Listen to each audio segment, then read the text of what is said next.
Hi, everybody. Kevin Ioli from Yahoo Sports here again, and it is my pleasure. I got one of the great fighters of my lifetime, and I'm plenty old, so that is the great Roy Jones. How are you, Roy? Hey, I'm doing good, Kevin. How you doing? I am doing awesome. We got to figure out what's going on with our Steelers so we get the Steelers back in the Super Bowl, Well, not these dumb Patriots. I was just about to say, I love your background. You got boxing gloves and Steelers stuff behind you. That is the best background ever. You may not like those gloves too much. One signed by James Toney and the other one signed by Evander Holyfield. So I never got a Roy Jones signed glove, but Good thing about me, Kevin, is I don't hold no grudges with nobody in boxing. I think that everybody did their thing. Everybody serves their purposes, so no problem here. So the reason you're making the rounds and you're at the UFC Performance Institute is that your final fight is coming up. Is this your last fight? I know it seems like you can't get boxing out of your blood. You've been doing this since 1988. Is this the last fight for sure? I've been doing this since 1979. Amateur, right? Yeah, so Yeah, it's like, it's and I turned professional in 1989. right. So it's been a tough thing for me. This has been my life. So when people say you can't get it out of your system, I'll never get it out of my system because it's my life. However, there comes a time when you have to look at it and say, okay, Roy, you turned professional, you did everything pretty much that you wanted to do. Now it's like some of the things are kind of too far to reach. You know what I mean? It's like a deep reach now. So it's like what you want is a little bit of a reach, may not be meant for you to do it. So it's like you back up and say, okay, well, if that's the case, if the things are going to be out of reach, then you back up and say, okay, should you keep just going for the fun of it? No, you should probably start looking at time to close the door. So I said it's now time to close the door, but with it being time to close the door, how could you go out with a bang again? And if the UFC is getting into boxing and you do the first boxing match on the UFC, wow, there it is. So it's a beautiful situation for me. It's probably about that time because the body starts to tear apart now, even in training, and it's hard to keep yourself together physically for a whole training camp, and it makes it very tough on you. So now, looking at it, it's like it's time to either do something big or move on. And the only thing big you could do is if one of these UFC guys did want to fight in a boxing match. That's always big. Other than that, it's time to go. Well, here's the question I have about that. I said this before the Conor McGregor Mayweather fight. All the times you said you wanted to fight Anderson Silva, I said it made no sense because a boxer will win a boxing match and an MMA fighter will win an MMA match. If you fought Anderson Silva in MMA, he would kill you. But if you fought him in boxing, I think you would kill him. So what is the point of doing that? Well, I think that would have been the case in my prime. Right now, it's a little bit different Right. because for me, there's a lot of things that go on. It's very hard for me to keep myself together physically for a fight period. And for him to be the athlete that he is and to be as versatile as he is, he could create problems being southpaw, being taller, being rangy. He could create real problems for me now in a boxing match because of my age, because of the way my physical body has been breaking down. So if it ever was a chance that he would have a chance, it would be now. Right. So that's the only reason that I don't like to lose. Right. So don't tell you that he's gonna beat me because I don't think no way he's gonna beat me in a boxing match. But it's not gonna be an easy boxing match because of all the uphill battles I have to fight, even preparing for a fight. So it's like for me, it's a tough situation. One of the things I think people who have really watched your career, I think you're one of the great fighters of your generation. Mayweather is the only one that would, I think, potentially surpass you. And some people would even argue that. But, as you have fought on these last few years, people say, well, that's not really Roy Jones that we're watching. And they have in their mind that guy that beat Montel Griffin and that guy who had such fast hands and beat up James Toney and Bernard Hopkins and so many great guys. Was it hard for you to come to grips with when you got in the ring in your plus 40 years that you weren't the same guy? You couldn't do the things that you once did in the ring. Was that difficult? No, it wasn't difficult because common sense tells you that as you get older, your body becomes limited. You can't do the things you used to do. Um, in my prime, and I'm gonna tell you right now, too, Kevin. In my prime, nobody that you have said out of your mouth could have touched me. Nobody that you said. I don't care. I'm talking now, then. Nobody you said could have touched me in my prime because I was the ruler. Simple as that. So it's just, I understand what you're saying. I understand that people know how people do, and it's good. There are a lot of good things in boxing that happens. I hope that someday somebody does come up and follows my lead and goes on and surpasses where I am. However, I haven't seen it happen yet. And to put it simple, nobody ever turned professional at 154 and became heavyweight champ of the world. Right. Even the great Sugar Robinson had a hard time trying to become light heavyweight champ of the world as a welterweight. So that tells you how good it has to be. So when they talk pound for pound, it ain't hard to figure it out, brother. You just go back and look at it. It's just that, like I said, if you exit after the Ruiz fight, they probably say, "Oh, you the greatest ever lived." That's true, but that doesn't erase what you were before that. Right. So it doesn't erase that you still probably the greatest ever lived. It doesn't erase that. So I hear people arguing. I don't really have time to argue with it. I make the facts and I move on. And so I'm cool with however they see it. It doesn't really matter in a sense because God is the ultimate judge. So I love boxing. I love everything I've done in boxing. I've enjoyed every moment of it. The fact that I can get knocked down, get knocked out, bounce back, come back, fight again. How many people can do that? There's more to the story than just winning all the time. How many of those winners can take being down and still come back and have a positive attitude, positive faith, still fight anyway, and don't give a care? I want to ask you this, maybe on a thing, because when you won the heavyweight title, I was there covering that fight, and I remember, I think the best punch in that whole sequence was when Alton Murkerson knocked out Stoney at the weigh-in. I think that was the best shot that I saw come. But, when you beat John Ruiz, at that point, that was you became the first former middleweight champion in over 100 years to win the heavyweight title. Bob Fitzsimmons had been the last. You went right back to light heavyweight after that.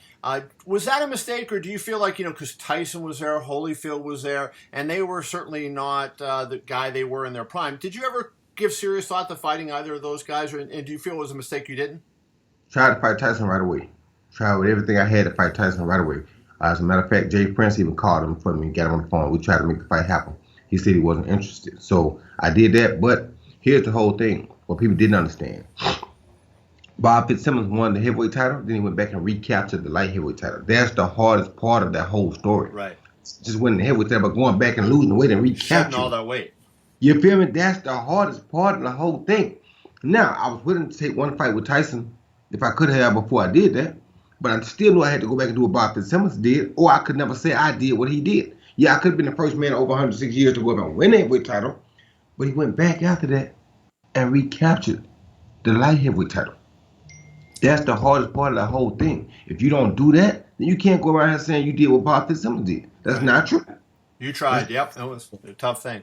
Hey, I know your time is valuable, so I just want to ask you a couple more questions. And one of the things you're a promoter now. You're promoting both boxing and MMA. You're kind of doing what Dana White may ultimately do, square ring promotions on the boxing side, island fights on the MMA side. So I have two questions out of that. One, are they similar in terms of promoting? And two, how do you think Dana is going to do getting involved in boxing? You and he have a great relationship. How do you think Dana will do if he does promote boxing? They're very similar in promotional status, the way I do boxing, the way I do MMA. They are very similar. Yes, I do care more about my athletes than normal people do because I was a boxer, was an athlete. So I understand. Secondly, Dana White will do fabulous in anything he gets into because he believes in going all the way. He loves everything about boxing just like he does with MMA, just as I do. If you're a true fan of combat sports, you have to love MMA and you have to love boxing. It's just what it is. Right. Because here's a case where we isolate one man and one other man, and we make them go down the aisle and fight face to face at what they do. No weapons, no help. They do what they do. It doesn't get any realer than that, and he's a fan of that. So him being the student and the fan of that he's been, he can't go wrong because of his love for the two sports. So I can't see him going wrong, and better yet, because he's a friend of mine, I wouldn't let him go wrong if I could hit. Well, so let me ask you, because, since you're involved in both sports, I think, when Dana took over the UFC in 2001, he took the things that he liked from boxing and brought him into MMA, but the things he didn't like, he got rid of them. And, one of those is sanctioning bodies, guys who don't get stripped of their titles like they do, say, by the WBC or the WBA, et cetera. But the thing that I think was the biggest thing is that he created a culture in MMA where it's an offensive sport. Guys fight. And it's a lot of times in boxing, especially at the high level, you hear guys talk, more about, hey, I don't want to get hit and I don't want to do this. And so it's not so much of an offensive sport. How do you, obviously we care about safety and we care about the fighter's health, long-term health, but how do we balance the fact that let's get some really quality fights and get the guys to go out there and fight each other in boxing while also preserving the safety of the sport? Well, what you got to remember is if that can be done.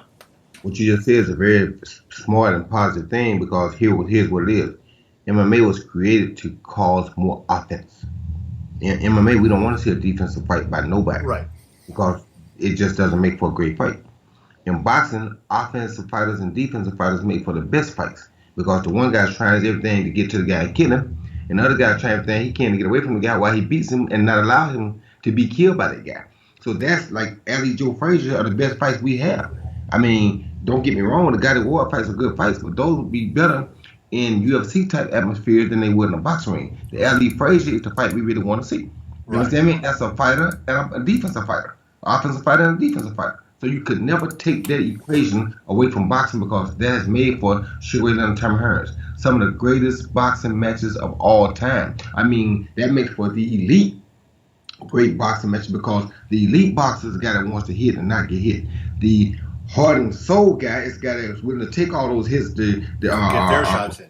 You feel me? And they go get that. So that's what makes boxing such a beautiful sport, because you can have one guy who's superior at not getting hit but offending the hell out of other people. Then you have another guy who's willing to take all that just to get that one.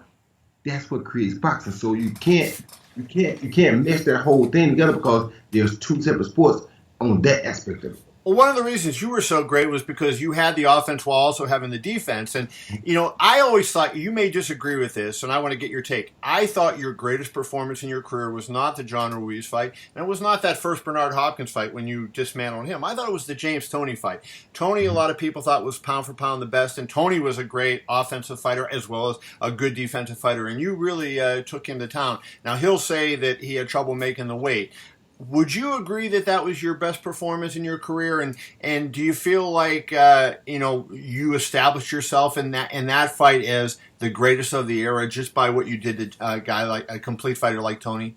Yeah, what it was that was my turn to come in, and to be the man, you had to beat the man. He was the man. I came in and beat the man. And I didn't come in and just outbox the man. I came in and annihilated the man. And the reason I had to do that because he was the man. So it's like, when you see the first fight with Kovalev and Ward, and people say, well, Ward won the fight, Kovalev won the fight. No, Ward didn't necessarily win the fight to me because he didn't come in and dominate the man. Because at light heavyweight, Kovalev was the man. Second fight, Ward came in and dominated the man. To be the man, you have to beat the man. You have to dominate the man. Now, with Canelo and Triple G, it was a little bit different, because to me, Triple G didn't dominate Canelo, but Canelo didn't dominate him, but Canelo made him change. Right. He made Canelo change, which is why I was okay with the draw, because I want to see who's going to be the dominant guy in the rematch. So I was okay with the draw. Now, that being said, I thought the James Toney fight was a coming out party for me, because people didn't know that I could be that offensive. They didn't know that I had that much stuff in my repertoire. They just saw the first Hopkins fight, which I was just playing it safe too, because I wanted to win a world title, which was my goal when I turned professional. But I didn't really go out and show all my offensive weapons, because I knew there was going to be bigger fish to fry down the line. When I fought Toney, here's my chance to become the man. Here's the big fish that I've been wanting to fry. I got to bring out all my stuff, and I did. You did it. Well, the career is going to end, one of the great careers. I think we'll see you in Canastota, 2023, assuming that Scott Sigmon on February 8th in Pensacola is the last one. Tell us a little bit about the fight. It's going to be on UFC Fight Pass for people who want to watch it. First time ever a boxing match on UFC Fight Pass. Is like, I love being first. I love doing things first, and this is like a dream come true to me. So it's like I go out the door doing something that I really want to do, be first at something. So the first boxing match on Fight Pass, I love it. So I can't say much more than that. The opponent's a very good fighter, very durable fighter, guy who's going to come in and put pressure on me, make me have to work. And like I said, the body holds up, I should be fine. Awesome. And that's a mixed card, isn't it? That night you're going to have some MMA going on that night as well. Yes, going to have a couple MMA fights as well. So it'll be a very good card, very interesting card, one that I can't wait to be a part of. Well, I'm going to let you get out of here, Roy. I'll be over there in a little bit to watch you work out. I appreciate your time today. All the best in the fight on February 8th. Thank you, my brother.